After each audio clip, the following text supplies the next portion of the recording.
High viewers, welcome to Telugu job portal. Central Reserve Police force CRPF ఆగస్టులో ఖాళీగా ఉన్న assistant commandant post భర్తీ చేయడం కోసం రీసెంట్గా నోటిఫికేషన్ రిలీజ్ చేయడం జరిగింది. ఈ నోటిఫికేషన్కి మేల్ ఫీమేల్ క్యాండిడేట్స్ ఇద్దరు కూడా అప్లై చేసుకోవచ్చు. ముఖ్యంగా SC ST all category women. So వీళ్ళకి ఎటువంటి అప్లికేషన్ ఫీజు అయితే లేదు. మీకు ఎలిజిబిలిటీ ఉంటే ఖచ్చితంగా అప్లై చేసుకోండి. ఇది ఆఫ్లైన్ అప్లికేషన్ ఫార్మాట్. డిస్క్రిప్షన్లో మీకు నోటిఫికేషన్ అప్లికేషన్ ఫార్మాట్ ఉంటుంది, డౌన్లోడ్ చేసుకోండి.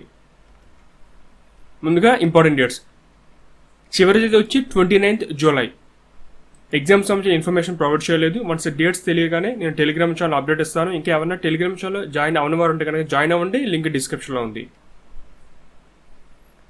ప్రజెంట్ ఈ వేకెన్సీ అనేవి కూడా సివిల్ ఇంజనీరింగ్ కేటగిరీకి సంబంధించిన వేకెన్సీస్. జనరల్గా డిగ్రీ కానీ లేకపోతే ఇంటర్ 10th క్వాలిఫికేషన్ అలా పోస్టులు ఉంటాయి. ప్రజెంట్ ఒక కేటగిరీకి సంబంధించిన పోస్టు భర్తీ చేయడం కోసం విడిగా రిలీజ్ చేసిన నోటిఫికేషన్ ఇది. సో కాంపిటీషన్ కూడా ఓన్లీ సివిల్ ఇంజనీరింగ్ సంబంధించిన క్యాండిడేట్స్ మధ్యనే ఉంటుంది. ఖచ్చితంగా అవకాశం అందరూ ఉపయోగించుకోండి. మీ ఫ్రెండ్స్ ఎవరైనా సివిల్ ఇంజనీరింగ్ పూర్తి చేస్తుంటే వారికి ఇన్ఫర్మేషన్ మీరు షేర్ చేయండి. టోటల్ 25 వేకెన్సీస్ ఉన్నాయి.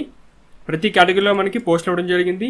స్టార్టింగ్లోనే పే స్కేల్ 56,000 నుంచి మీకు శాలరీ అనేది ఉంటుంది. ఫ్రెషర్కి ఎవరికి కూడా మనకి అంత పే స్కేల్ వచ్చే అవకాశం ఉండదు. ఒక 2-3 years ఎక్స్పీరియన్స్ దాటిన తర్వాత మాత్రమే ఇంత పే స్కేల్ వస్తుంది. ఇక్కడ స్టార్టింగే మీకు 56,000 ప్లస్ ఇతర అలవెన్స్లు కూడా ఉంటాయి. రికగ్నైజ్డ్ యూనివర్సిటీ నుంచి మీరు సివిల్ ఇంజనీరింగ్ డిగ్రీ పూర్తి చేస్తుంటే సరిపోతుంది. ఇంజనీరింగ్ సంబంధించిన డిగ్రీ ఇది. నెక్స్ట్ ఏజ్ 35 వరకు ఇచ్చారు. గవర్నమెంట్ గైడ్లైన్స్ ప్రకారం ఏజ్ రిలాక్సేషన్ కూడా అప్లై అవుతుంది.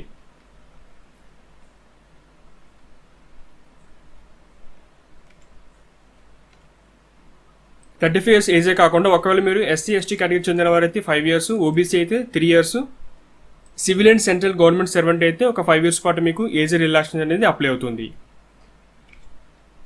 నెక్స్ట్ ఫిజికల్ సంబంధించిన మెజర్మెంట్స్. డిఫెన్స్ జాబ్ అని ఖచ్చితంగా మీకు ఈ ఫిజికల్ సంబంధించిన ఈవెంట్స్ కానీ ఫిజికల్ మెజర్మెంట్స్ ఖచ్చితంగా మీరు పాటించాలి. సో మనకి మెన్కి ఉమెన్కి విడివిడిగా ఆ స్టాండర్డ్స్ అయితే ఉన్నాయి. మీరు మెన్ అయితే 165 centimeters హైట్ ఉండాలి, ఉమెన్ అయితే 157 centimeters. Next chest 81 centimeters chest ఉండాలి కొలిచినప్పుడు. తర్వాత ఎక్స్పెండ్ చేసినప్పుడు అంటే మీరు బ్రీత్ తీసుకున్న తర్వాత చెస్ట్ ఎక్స్పెండ్ అవుతుంది కదా, అప్పుడు 86 centimeters ఉండాలి. ఉమెన్కి కేటగిరీ అయితే లేదు. నెక్స్ట్ వెయిట్ 50 kg కంటే తక్కువగా ఉండకూడదు. జనరల్గా హైట్ అండ్ ఏజ్ తగ్గట్టుగా మీకు వెయిట్ అనేది ఉండాలి. Next eyesight. ఇందులో మీకు బెటర్ ఎంత ఉండాలి, వర్స్ట్ ఎంత ఉండాలి చెప్పి ఒక ఇన్ఫర్మేషన్ ప్రొవైడ్ చేశారు వర్సై. సో ఒకసారి మీరు ఐ సంబంధించిన ఇన్ఫర్మేషన్ చెక్ చేసుకోండి.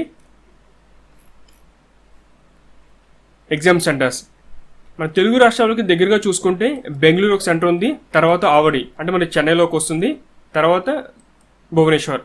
వైజాగ్ సంబంధించిన అటువైపు వాళ్ళు ఉంటే కనుక మీకు భువనేశ్వర్ ఇటువైపు దగ్గరగా ఉంటుంది. సో ఇవి తెలుగు రాష్ట్రాలకు దగ్గరగా ఉండే సెంటర్స్. మిగతా కూడా మనకి నార్త్ సంబంధించిన స్టేట్స్.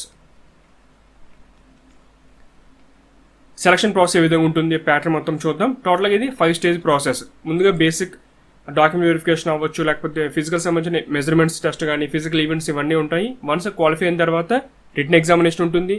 తర్వాత డీటెయిల్ మెడికల్ ఎగ్జామినేషన్ కానీ డాక్యుమెంటేషన్ ఇవన్నీ చేసుకుని మెడికల్ ఎగ్జామినేషన్ రివ్యూ ఉంటుంది. ఫైనల్గా ఇంటర్వ్యూ. ఫస్ట్ స్టేజ్లో మీకు ఏంటంటే బేసిక్ డాక్యుమెంటేషన్ అంత చెకింగ్ ఉంటుంది నార్మల్గా. తర్వాత హైట్ కానీ ఆ వెయిట్ చెస్ట్ ఇవన్నీ చెక్ చేస్తారు. తర్వాత ఈవెంట్స్ అంటే ఇక్కడ మనకి మేల్ క్యాండిడేట్స్కి ఫీమేల్ క్యాండిడేట్స్ విడివిడిగా టైం ఇవ్వడం జరిగింది. ఇందులో మీకు 100 minutes రన్నింగ్ ఉంటుంది, తర్వాత 800 minutes రన్నింగ్ ఉంటుంది, లాంగ్ జంప్ ఉంటుంది, షార్ట్ పుట్ చూడండి మేల్కే ఫీమేల్కి షార్ట్ పుట్ లేదు. సో ఇవన్నీ మీరు క్వాలిఫై అవ్వాలి. వన్స్ ఇది క్వాలిఫై అయితే మిమ్మల్ని రిటన్ ఎగ్జామినేషన్కి అలౌ చేస్తారు. సో అక్కడే మీకు ఒక అడ్మిట్ కార్డ్ ఇస్తారు ఎగ్జామ్ సంబంధించి. ఎగ్జామ్ వచ్చి మీకు 500 marks ఉంటుంది అనమాట, 2 papers.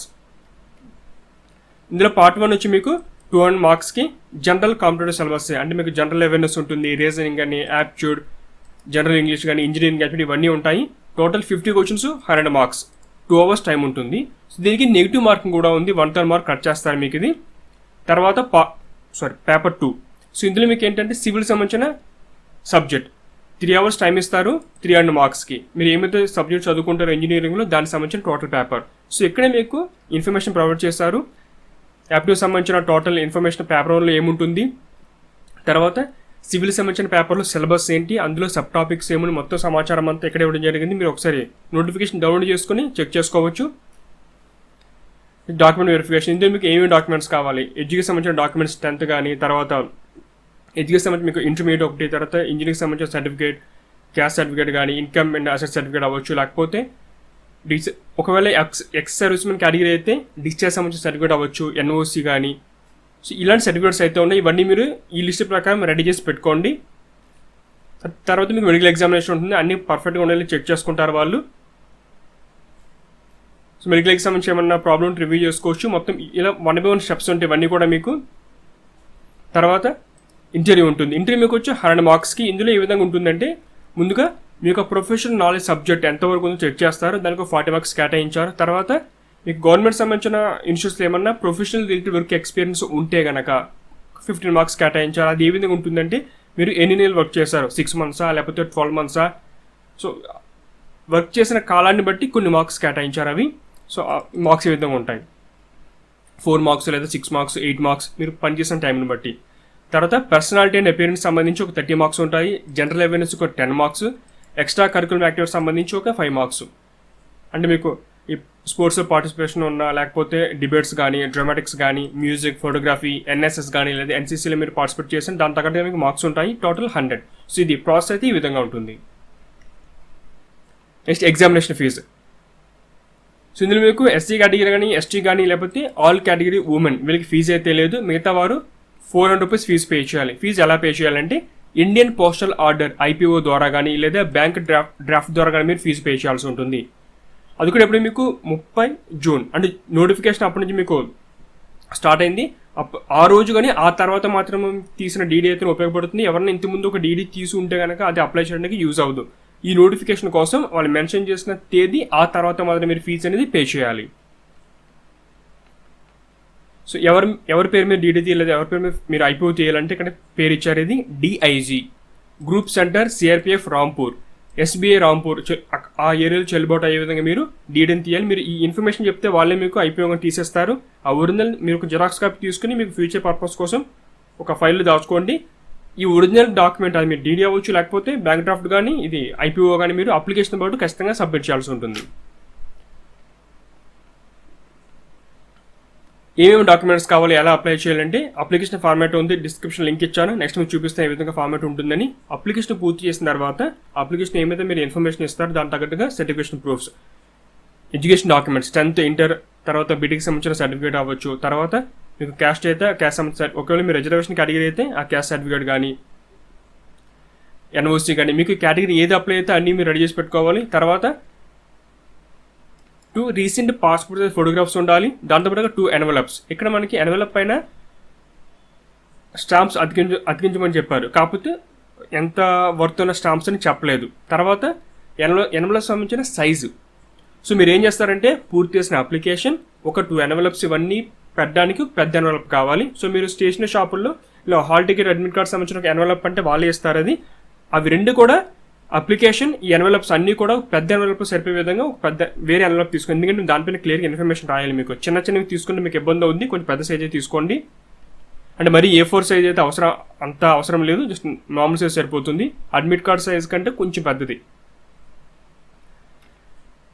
మీరు పోస్ట్ సబ్మిట్ చేసే ముందు ఎన్వలప్ పైన ఒక ఇన్ఫర్మేషన్ రాయాలి. అది ఇన్ఫర్మేషన్ ఏంటంటే, Central Reserve Police Force assistant commandant engineer or civil exam 2021 ఇది మెన్షన్ చేయండి. సో మీకు అక్కడ వచ్చిన ఎన్వలప్ ఏ ఎగ్జామ్ సంబంధించి వాళ్ళకి తెలుస్తుంది అనమాట, ఖచ్చితంగా రాయాల్సి ఉంటుంది. ఎవరికి పంపాలి అడ్రస్ చూస్తే, DIG group centre CRPF Rampur, district Rampur, UP 244901. ఇక మనకి 2 ఎంటీ ఎన్వలప్స్ తీసుకుని దానిపైన మీ అడ్రస్ రాసేని 2 అని చెప్పేసి, అంటే మీకు ఆఫ్లైన్ కాబట్టి అడ్మిట్ కార్డు కానీ ఇంకా ఏ సమాచారం మీకు తెలియజేయాలన్నా వాటి ద్వారా మీకు వస్తుంది అనమాట ఇంటికి. సో అడ్రస్ రాసిన తర్వాత స్టాంప్స్ అతికించాలి. ఇక్కడ మనకి ఎంత స్టాంప్స్ చెప్పలేదు కాబట్టి 25 రూపీస్ లేదా 30 రూపీస్ వర్తున్న స్టాంప్స్ అతికించండి. సో అది ఇండియాలో ఓవరాల్ జనరల్గా మనకి ఆల్ ఇండియా సంబంధించిన నోటిఫికేషన్కి అన్ని రూపీస్ వర్తున్న స్టాంప్స్ చెప్తూ ఉంటారు టోటల్గా మ్యాక్సిమం అన్ని నోటిఫికేషన్ కూడా. సో అతికిస్తే సరిపోతుంది 2 నోటిఫికేషన్లో కూడా. మీ అడ్రస్ రాసాడు, 25 రూపీస్ లేదా 30 రూపీస్ వర్తున్న స్టాంప్స్ అతికించేసి అప్లికేషన్ లోపల పెట్టాడు. ఓకే, మీకు డౌట్ ఉందనుకోండి, ఇక్కడ ఏమైతే ఈ పిన్ కోడ్ ఉందో ఈ 244901 పిన్ కోడ్ నుంచి మీరు ఉంటున్న ఏరియా పిన్ కోడ్ చెప్పండి, ఎంత డిస్టెన్స్ అవుతుంది. ఒకసారి పోస్ట్ ఆఫీస్ అడిగితే వాళ్ళే చెప్తారు ఎన్ని రూపీస్ వర్తున్న స్టాంప్స్ అతికించాలని. ఇప్పుడు అలా చేసినా పర్వాలేదు, స్టాంప్స్ అయితే మ్యాండేటరీ.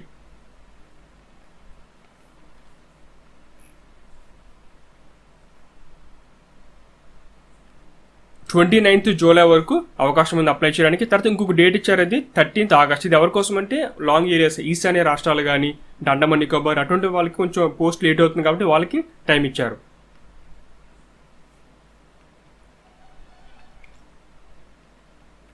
హెల్ప్ లైన్ నెంబర్ ఇది. వర్కింగ్ టైంలో మీరు కాల్ చేసి పూర్తి సమాచారం తెలుసుకోవచ్చు. అంటే వన్స్ మీరు అప్లై చేసిన తర్వాత ఎగ్జామ్ దగ్గరగా వస్తున్నప్పుడు ఇంకా అడ్మిట్ కార్డ్ మీకు రాలేదనుకోండి, మీకు ఏమైనా డౌట్ ఉంటే కనుక ఈ నెంబర్కి కాల్ చేసి మీరు పూర్తి సమాచారం అనేది తెలుసుకోవచ్చు.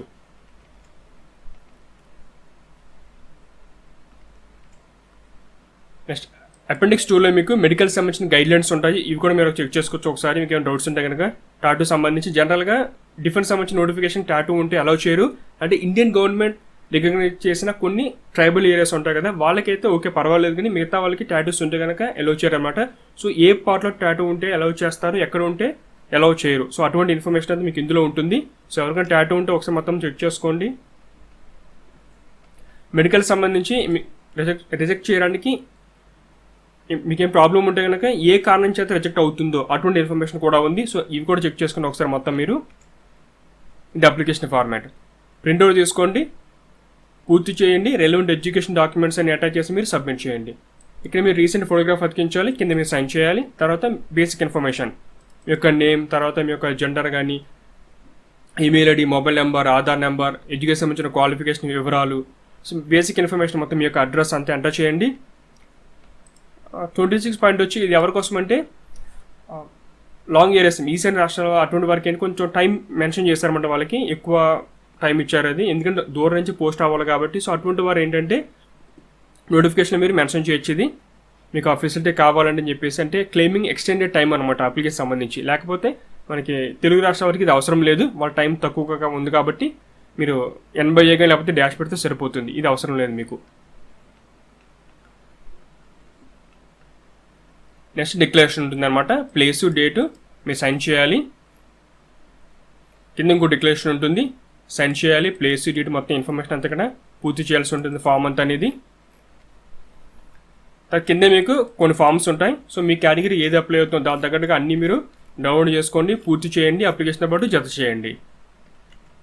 ఇది ఫ్రెండ్స్ మనకి సిఆర్పిఎఫ్ సంబంధించిన అసిస్టెంట్ కమాండెంట్ నోటిఫికేషన్ డీటెయిల్స్. ఆసక్తి ఉన్నవారు అప్లై చేసుకోండి, మీ ఫ్రెండ్స్ కూడా వీడియోని షేర్ చేయండి. Latest job notification, online application process గురించి తెలుసుకోవాలంటే ఛానల్ని సబ్స్క్రైబ్ చేసుకోండి. మీకు వెంటనే అప్డేట్స్ తెలియాలంటే ఈ బెల్ బటన్ ప్రెస్ చేయండి. నోటిఫికేషన్ ఆల్ అని సెట్ చేసుకోండి. Thanks for watching.